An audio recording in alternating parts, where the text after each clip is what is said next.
Bonjour à tous, bienvenue dans Focus Entreprise, votre émission digitale diffusée sur bfmbusiness.com. J'ai le plaisir de recevoir aujourd'hui Mélanie Viala, directrice générale de l'ESP, l'École supérieure de publicité.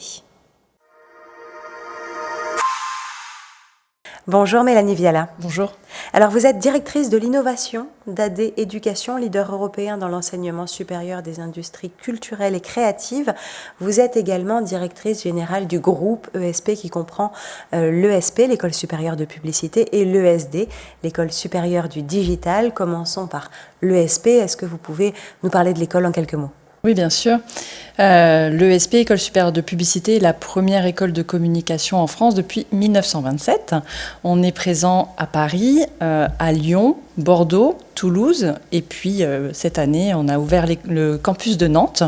On propose une vingtaine de parcours de formation, pour la plupart en alternance, dans les métiers du marketing, de la communication et du numérique. Donc de la publicité, mais pas exclusivement de la pub. Finalement, ça englobe pas mal de choses. Oui, en effet, on a une quinzaine de masters qui vont préparer à des métiers bien différents. Les métiers de la communication plus traditionnels, comme les relations publiques, relations presse, événementielles, direction artistique, publicité, médias, mais aussi des métiers plus récents comme le web design, le marketing de la data, ou encore l'influence ou la communication RSE. Les conditions pour intégrer l'école ? Alors, on peut accéder à l'ESP directement après le bac et on entre dans ce cas en bachelor. On peut aussi intégrer après un bac plus 2 ou après un bac plus 3 et intégrer directement un de nos masters spécialisés. Quelles sont, selon vous, les raisons du succès et du moins de la longévité assez exceptionnelle de l'ESP ? Et oui, l'ESP est bientôt centenaire et dès sa création, je pense qu'on avait déjà dans l'ADN la raison du succès principal qui est le fait que ça a été porté par des professionnels. L'ESP a été créé par un collectif de publicitaires et depuis, ce syndrome agence de pub, on le retrouve un petit peu quand on parcourt les couloirs de l'ESP. Vous trouverez des studios de tournage, vous trouverez des groupes d'étudiants en train de travailler sur de vrais projets pour de vraies entreprises. Et vous trouverez partout, tout le temps, des vrais professionnels de la communication. Ce sont nos intervenants, bien sûr, mais au-delà, c'est tout le personnel de l'ESP qui est composé d'anciens professionnels de la communication. C'est aussi mon cas, par exemple, mais pas que. On est vraiment connecté donc au monde du travail. Il y a aussi la dimension internationale qui est prise en compte. Oui, l'international est une dimension très importante à l'ESP. D'une part parce qu'on peut se former directement au marketing international, donc on a des formations dédiées pour ça, en alternance, mais également puisqu'on peut étudier à l'étranger. On a la chance d'appartenir au réseau AD Éducation qui est présent dans une dizaine de pays en Europe, et donc tous nos étudiants peuvent aller étudier un semestre à l'étranger, et ce, dès la première année. On propose dans le programme de formation de notre première année 2 semaines d'études dans un campus européen. Et on va le voir, l'ESP n'a cessé d'évoluer en fonction du contexte et notamment sur le digital. Oui, on a opéré une profonde transformation de nos programmes il y a plusieurs années déjà pour effectivement s'adapter à la mutation qui a été celle des métiers de la communication et du marketing. Voilà, quand on voit que les budgets publicitaires aujourd'hui sont avant tout positionnés sur Internet et non plus sur la télé ou la radio comme ça pouvait être le cas à une autre époque. Évidemment, on a adapté nos programmes.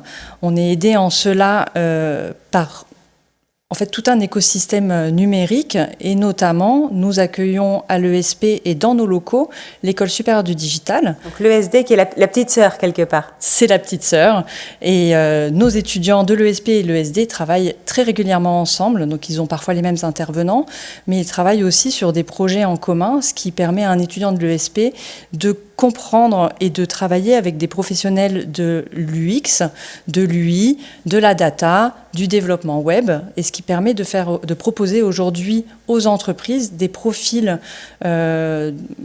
étudiants de l'ESP avec une touche, une coloration numérique importante. Là, on évoque une évolution technologique Il y a les évolutions économiques, les évolutions sociétales aussi. Je pense en particulier à un programme développé depuis 2022, c'est Speak Up, qui est un dispositif d'assistance contre les violences sexistes et sexuelles. Et il y a un domaine qui est encore une fois incontournable aujourd'hui et que vous prenez vraiment en compte. Vous êtes très présent et très actif sur le sujet, c'est la transition écologique. Oui, tout à fait. L'ESP a opéré depuis 2 ans sa propre transition. On a formé tous nos personnels à ces sujets, puisque ce ne sont pas des sujets simples. On ne s'improvise pas expert de la RSE du jour au lendemain. Et à partir de là, en fait, on a commencé à revoir en profondeur nos programmes pédagogiques pour y intégrer les sujets des grandes transitions. Un étudiant aujourd'hui qui rentre à l'ESP, il va bénéficier de plus de 120 heures dédiées à ces questions. Parlez-nous un peu de Come for Climate. Alors, Come for Climate, c'est une initiative qui justement vient un peu catalyser toutes nos ambitions en matière de RSE. Il s'agit d'un projet qui aujourd'hui va mobiliser 1200 étudiants de l'ESP à Paris, et l'année prochaine, toutes les ESP de France y participeront à leur tour. Pendant 2 semaines, nos étudiants vont travailler sur des problématiques climatiques qui vont être portées par des entreprises telles que Label Emmaüs, telles que Nous Anti-Gaspi, Brico-Dépôt, Veolia. Et on est soutenu par 2 agences pionnières en la matière qui sont Hopscotch et Saatchi & Saatchi. Et en fait, à l'issue de ces 2 semaines, ils vont du coup proposer des campagnes de communication adaptées. Cela reflète votre engagement du point de vue donc, de l'environnement, de la transition écologique, un engagement vraiment sincère et profond de l'ESP, mais avec un petit peu plus de recul, vous pensez vraiment que la communication a un rôle majeur à jouer en la matière ? Absolument, on est convaincu à l'ESP, et c'est la raison de cet événement Come for Climate, que la communication est la solution, en tout cas fait partie de la solution. Très clairement, la bataille du climat, elle ne se gagnera pas sans la com.